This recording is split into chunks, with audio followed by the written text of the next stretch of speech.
ओम नमो नारायण जी। जय माँ कुंती, जय माँ आदिशक्ति, जय हो सदगुरु महाराज की जय हो। हर हर महादेव। तो जैसा कि आप सभी जानते हैं कि हम हमारे नाला डिवोटीज चैनल पर ज्योतिष, तंत्र मंत्र संबंधित जानकारी आप लोगों को देते रहते हैं। हम बहुत सी इंफॉर्मेशनल वीडियो, उपाय, टोटके आपके बीच लेकर आते रहते हैं। लेकिन आज का जो विषय हमारा वो है शक्तियों के ऊपर। इसमें कोई उपाय टोटका नहीं है, एक कहानी हम आज आपको बताएंगे। कहानी है सत्य घटना। तो बहुत पुरानी बात है, लगभग 3-4 साल पहले की। एक व्यक्ति हमारे पास आए।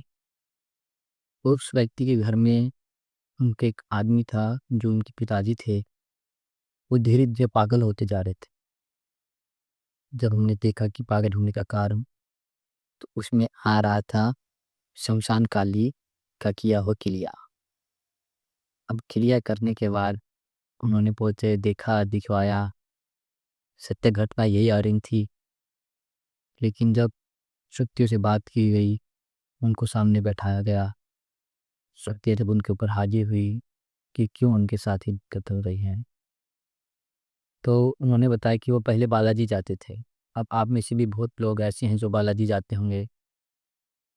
तो आप देखोगे कि बालाजी में जो प्रसिद्ध है बालाजी, वो है भूत प्रेतों के लिए।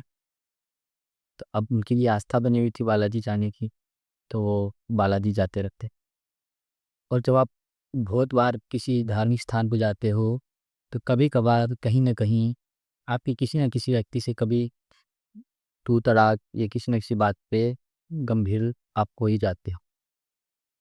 तो बहुत समय पहले ही, मतलब वो 2-3 महीने पहले, जब वो उनका मतिक्रम होना शुरू हुआ था, तो वो एक दिन वहाँ गए हुए थे बालाजी। और उन्होंने वहाँ किसी भक्त के साथ पंगा ले लिया। और पंगा क्यों ले गया? क्योंकि जो आदमी थोड़ी बहुत पूजा पाठ करने लगता है, तो उसको एक अहंकार आ जाता है। और अहंकार जो है, वो शक्तियाँ ही देती हैं। क्यों? क्योंकि उसको लगता है कि अब मैं स्वयं सिद्ध हो गया हूँ, कि जी अब तो हम पूजा पाठ कर हनुमान चालीसा करते हैं, और हनुमान चालीसा में लिखा हुआ है कि जो 7 बार पाठ करे कोई छोटे बंदी महासुर। लेकिन इंसान ये भूल जाता है कि अगर आप हनुमान चालीसा एक बार में, दिन में एक बार पढ़ रहे हो, तो कोई हनुमान जी का ऐसा भी भक्त है जो कई साल से हनुमान जी की जिद्दी पाने के लिए लगा हो। और विद्या चाहे कोई भी हो, हनुमान जी की विद्या हो, माता काली की विद्या हो, भैरव जी की विद्या हो, या आम कोई भी विद्या हो जो आप स्कूलों में पढ़ते हो, कॉलेज में पढ़ते हो, विद्या का पहला लक्षण ही है जो विनय देती है। विद्याम ददाति विनय। उसके बाद विद्या विद्या आपको यश देती है, ज्ञान देती है। अगर आप में विनय ही नहीं है, तो आपकी कोई भी विद्या सफल नहीं होगी, चाहे वो तंत्र विद्या हो, मंत्र विद्या हो। तो ऐसे ही उनको भी अपने आप के घमंड हो गया, और उन्होंने वहाँ किसी भक्त से पंगा ले लिया। और पंगा लेने के बाद जैसे ही वो घर आए, महीने बाद ही भक्त ने शमशान काली के दीवारों पे के ऊपर क्रिया कर दी। और क्रिया करते ही उनका मति भ्रम होना शुरू हो गया।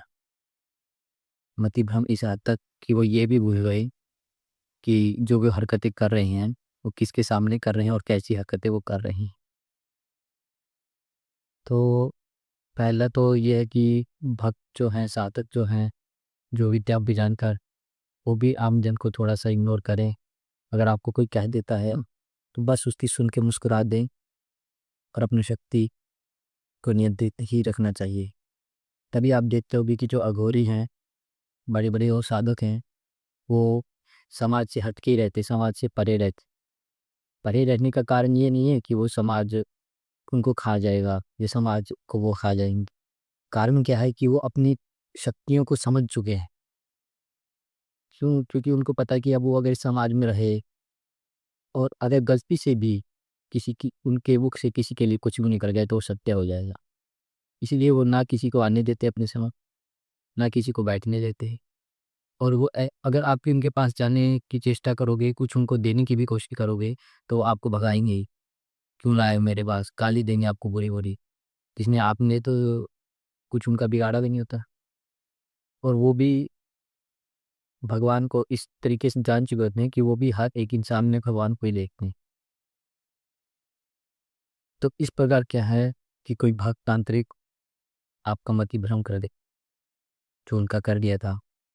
और किसी भक्त का किया हुआ, एक तो होता है कि कोई करवा देता है आपके ऊपर, वो जल्दी हट भी जाता है। लेकिन जैसे अब इनका था, भक्त ने खुद किया हुआ था और खुद की खुंदक में आके किया हुआ था। ठीक है, जब किसी भी भक्त को कुछ बोला जाता है तो उस भक्त को वैसी करने की आवश्यकता भी नहीं होती। शक्तियाँ उतनी प्रबल हैं, इतनी तत्पर रहती हैं कि जिसके साथ सबकी विराजमान होती है। अगर उस बंदे की पीठ पीछे भी आप कुछ बोल रहे हो ना, तो भी थोड़े टाइम बाद आपका विनाश होना अपने आप स्वयं ही शुरू हो जाता है। इसलिए हमारे बुजुर्ग हैं या गुरुजन जो हैं वो आज भी कहते हैं कि ब्राह्मण और संत के बारे में कभी भी उल्टी टिप्पणी नहीं करनी चाहिए। क्योंकि अगर आप कहीं बैठ के भी टिप्पणी करोगे, वो कर्म आपको पकड़ लेगा।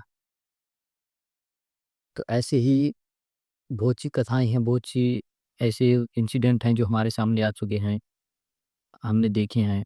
कभी-कभी शक्तियाँ इतनी प्रबल रूप से आपके ऊपर हावी हो जाती हैं, जो बुरी लगती हैं, कि आप बोल भी नहीं सकते। आप किसी को बता भी नहीं पाएँगे कि मेरे साथ क्या घटित हो रहा है, क्या घटना मेरे साथ चल रही है। हाँ, ये हमारे सामने हमारे देखे हुए की बातें हैं। लोग लिख के बताते हैं कि हमें कुछ दिख रहा है, हमें ऐसी-ऐसी चीज़ें दिख रही हैं, वो बोल भी नहीं पाते, ज़ुबान दब जाती है। तो आप इसमें, मुझे नहीं पता कि उस व्यक्ति की गलती है या उस भक्त की गलती है। हाँ, लेकिन ये है कि शक्तियों से माफ़ी माँग के, नागा करके आप ठीक हो सकते हो, जैसे कि वो हुए हैं। लेकिन ऐसा आपको कभी नहीं करना चाहिए, ना भक्त को और ना आमजन को। अगर आपको लगता है कि ये फ्रॉड है, ये ढोंगी है, पाखंडी है, तो फिर भी आप हाथ जोड़ के चलिए कि हमारा क्या ले रहा है? पाखंड कर रहा है, शिव अपने सामने कर रहा है, हमें क्या? आप खुद बच के निकलो, लेकिन टिप्पणी करने की आवश्यकता नहीं है।